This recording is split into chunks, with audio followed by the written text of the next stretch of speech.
पिता ने एक ही झटके में अपनी बेटी को जमीन पर पटक दिया और फौरन उसके भाइयों ने हाथों पैरों को पकड़ लिया। पिता बेटी के सीने पर बैठ गए, उसके गले को दबाने लगा। बेटी घबरा जाती है, वो रहम की भीख मांगने लगती है अपने भाइयों से, अपने पिता से, क्योंकि आज भाइयों और पिता की आंखों में खून सवार था। वह आज उसकी हत्या करने वाले थे। बहन को यकीन नहीं हो रहा था कि जिन भाइयों के साथ वो खेल कूद कर उसका बचपन गुजरा, बड़ी हुई, जिस पिता के कंधे पर बैठकर वो पूरा गांव घूमा करती थी, वही पिता वही भाई उसकी जान लेने वाले हैं। और वो तमाम चिल्लाती है, रहम की भीख मांगती है, लेकिन भाई और पिता मिलकर उसकी हत्या कर देते हैं। और हत्या करने के बाद 10 दिनों तक उस लाश को वो घर के अंदर रखती हैं। जब लाश सड़ने लगती है, बदबू देने लगती है, तो फिर पिता और भाई मिलकर सड़ी हुई लाश के टुकड़े करते हैं और उन टुकड़ों को ले जाकर ठिकाने लगा देते हैं। लेकिन सवाल कि आखिर पिता और भाइयों ने मिलकर अपनी ही बहन और बेटी की क्यों हत्या कर दी? आखिर ऐसा क्या हुआ था? ऐसी कौन सी गलती कर दी थी उस लड़की ने कि उसको इतनी बेरहमी से मौत के घाट उतार दी? और दूसरा सवाल कि जब पूरे परिवार ने बेटी को उसके टुकड़े कर लाश को ठिकाने लगा दिया, तो फिर वो कैसे पकड़े गए और इस घटना का कैसे खुलासा हुआ? तो पूरी कहानी को जब हम विस्तार से शुरू से आपको बताएंगे तो आप चौंक जाएंगे, आपके पैरों तले जमीन खिसक जाएगी। तो चलते हैं और जानते हैं हमेशा की तरह शुरू से लेकर आखिर तक पूरी कहानी। तो दोस्तों, मेरा नाम माज है। उम्मीद है कि आप सब अच्छे होंगे, सुरक्षित होंगे। और जो आज की घटना है वो झारखंड के कोडरमा जिले के मरकोच्चा थाने की है। 3 फरवरी को थाने के अंदर मदन पांडे अपने बड़े बेटे नीतीश पांडे और छोटे बेटे के साथ थाने में पहुंचते हैं। एक लिखित में शिकायत कोतवाल साहब को देते हैं और बताते हैं कि मेरी बेटी, जिसका नाम निभा पांडे है, जिसकी उम्र लगभग 18 से 19 साल है, वो 2 फरवरी को स्कूल कॉलेज जाने के लिए निकली थी, लेकिन उसके बाद वो कॉलेज से वापस नहीं आई। हमने अपनी बेटी को तमाम जगहों पर ढूंढ लिया, लेकिन उसका कुछ पता नहीं चल रहा है। हम लोग बड़े परेशान हैं। आप हमारी बेटी को ढूंढ कर लाइए, पता नहीं कहाँ पर है, क्या हुआ, कुछ नहीं पता। अब जो कोतवाल साहब थे वो एप्लीकेशन लेते हैं और जो निभा थी उसको ढूंढने में लग जाते हैं। निभा 12th क्लास के, अब निभा के एग्जाम थे, 12th क्लास की पढ़ाई कर रही थी और कॉलेज उसका रोजाना आना जाना था, और कॉलेज जाते टाइम ही वो गायब हुई है। पुलिस उसका नंबर लेती है, चेक करती है कि निभा किससे बातचीत करती है, क्या मामला है। तो पुलिस को पता चलता है कि निभा पड़ोस के ही रहने वाले लड़के से उसकी बातचीत होती है, फोन कॉल पर उससे बातचीत होती है, उसी के साथ प्रेम कहानी चल रही है। पुलिस जो पड़ोसी लड़का था उसको उठाती है, उससे सख्ती से पूछताछ करती है। तो वो बताता है कि मेरी 1 फरवरी को भी बात हुई थी और 2 फरवरी को मेरी उससे बात हुई थी, जब निभा घर के अंदर थी, लेकिन उसी बीच उसका फोन स्विच ऑफ हो गया। और निभा कॉलेज तो उस दिन गई नहीं थी, अपने घर पर थी। कई दिनों से उसकी छुट्टियां चल रही थी, क्योंकि अब एग्जाम आने वाले हैं उसकी, तो वो कॉलेज नहीं जा रही थी, बल्कि एग्जाम की तैयारियों में लगी हुई थी, घर पर रहकर पढ़ाई कर रही थी। और मुझे कुछ नहीं पता। पुलिस उससे तमाम पूछताछ करती है, लेकिन पुलिस के हाथ कुछ नहीं लगता। अब पुलिस निभा पांडे थी उसकी लोकेशन चेक करती है, तो पता चलता है कि निभा का फोन उसके घर पर स्विच ऑफ हुआ है। अब पुलिस फिर ढूंढने में लग जाती है निभा को। गांव के अंदर कोई सीसीटीवी कैमरास तो होते नहीं है, तो पुलिस भला वही कैसे चेक करे, कैसे पता करे आखिर निभा कब गई, कैसे गई। तो इसी वजह से वक्त गुजरता जाता है, क्योंकि पुलिस के पास कोई भी ऐसी चीज नहीं थी कि जिसके जरिए निभा को ढूंढा जाए। अब पुलिस इंतजार कर रही थी कि शायद निभा को किसी ने किडनैप किया होगा या फिर निभा कहीं गई होगी, तो पुलिस को कोई क्लू मिलेगा। और गांव के लोगों से भी बोल रखा था कि निभा के बारे में कुछ पता चले तो आप बताना। अब पुलिस का शक तो पहली बार में ही निभा के परिवार के ऊपर था, लेकिन सवाल यह था कि जो लोग थाने में आए हैं अब उन्हीं को गिरफ्तार कर लिया जाए, उनसे ही पूछताछ की जाने लगे, वो भी बिना किसी सबूत के ऊपर। हो सकता है निभा अपने घर से ही फोन को स्विच ऑफ कर गई हो, ऐसा भी हो सकता है। तो इसलिए पुलिस परिवार से पूछताछ नहीं करती, बस इंतजार करने लगती है। ऐसे ही दिन गुजरते जाते हैं और 2 फरवरी से 12 फरवरी लगती है और 13 फरवरी को पुलिस को खबर मिलती है कि जो पास की नदी है पंचकोर नदी, वहीं पर कुत्ते एक जो शरीर है इंसानी उसके हाथ को खा रहे हैं, और वो एक इंसान का हाथ है और उसको खाए जा रहे हैं। पुलिस को जैसे ही सूचना मिलती है पुलिस पहुंचती है वहां पर, और नदी के पास क्योंकि बारू होती है, बारू में एक हाथ था जिसको कुत्ते नोच नोच के खा रहे थे। पुलिस कुत्तों को भगाती है, उस हाथ को देखती है तो वो हाथ लड़की का था। अब जाहिर सी बात है, जब एक हाथ है तो शरीर के और भी हिस्से यहाँ पर होंगे। जरूर यहाँ पर किसी का शरीर छुपाया गया होगा, किसी की लाश छुपाई गई होगी, या फिर ऐसा हो सकता है यहाँ पर किसी की हत्या की गई हो।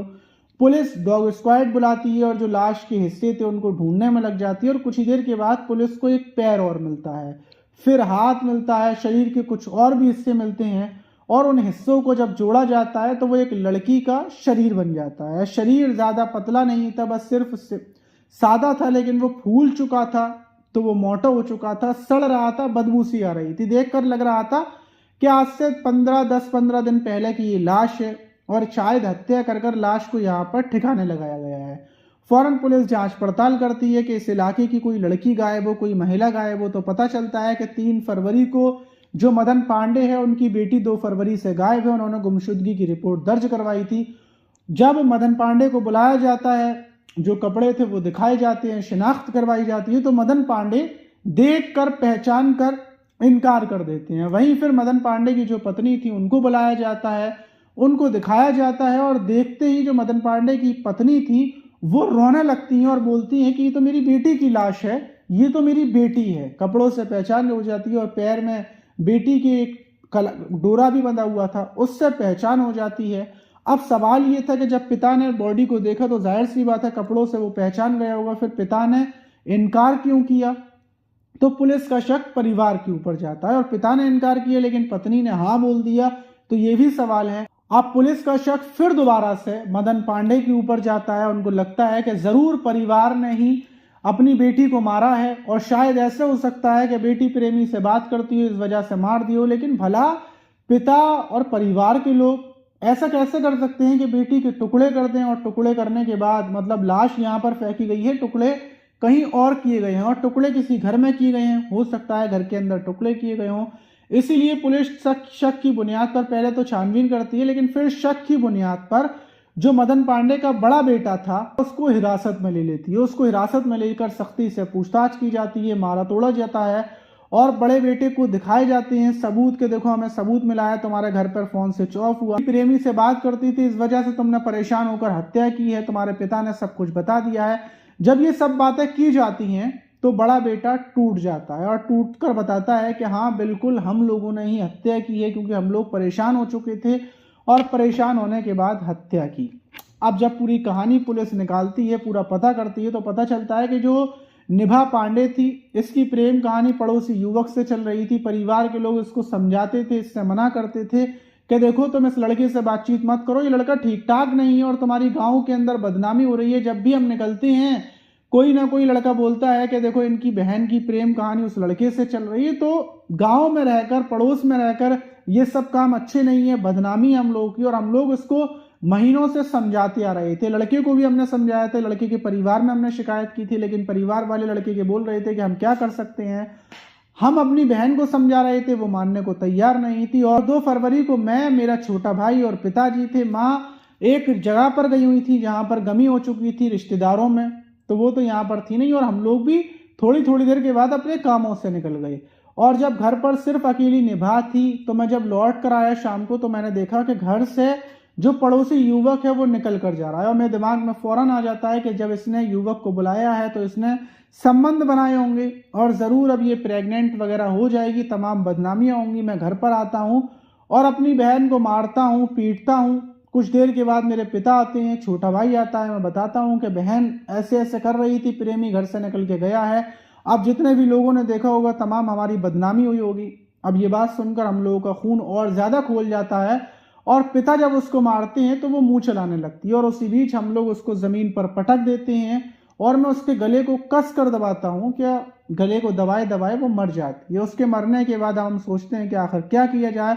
तो हमारे घर के अंदर एक टैंक बना हुआ है जो भूसा भी भरा रहता है, उसमें उसी टैंक में हम उसको डाल देते हैं और डालने के बाद अपने अपने कामों में लग जाते हैं। कुछ दिन गुजरते हैं और 10 दिन यानी कि 3 फरवरी को तो हम पुलिस थाने चले जाते हैं कि पुलिस को कहीं हमारे ऊपर शक ना हो और अगर कहीं कोई भी बात होगी बाद में, बॉडी को हम बाद में कहीं भी ठिकाने लगाएंगे और बॉडी मिलेगी तो पुलिस हमें ना पकड़े। इसलिए हम थाने में जाकर 3 फरवरी को गुमशुदगी की रिपोर्ट दर्ज करवा देते हैं। बेटी की लाश घर में थी वक्त गुजरता जाता है और 10 फरवरी को जब बॉडी के अंदर से बदबू आने लगती है तो फिर हम लाश को निकालते हैं। उससे पहले अपनी माँ को किसी बहाने से काम से बाहर भेज देते हैं रिश्तेदारों में, और फिर लाश निकालने के बाद आरी से अपनी बहन के टुकड़े करते हैं कि टुकड़ों को अलग अलग फेंकेंगे, कुत्ते खा लेंगे, ज़मीन में दफना देंगे तो किसी को भी पता नहीं चलेगा।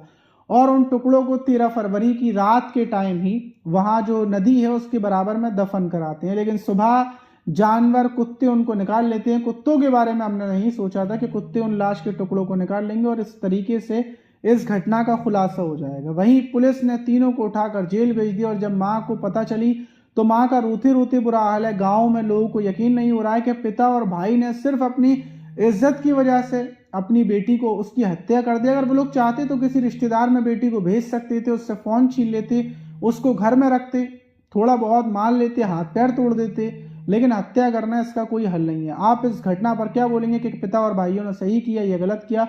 कमेंट बॉक्स में जरूर बताइएगा। मिलते हैं किसी और वीडियो में, जब तक के लिए अपना ख्याल रखें, सुरक्षित रहें, सावधान रहें।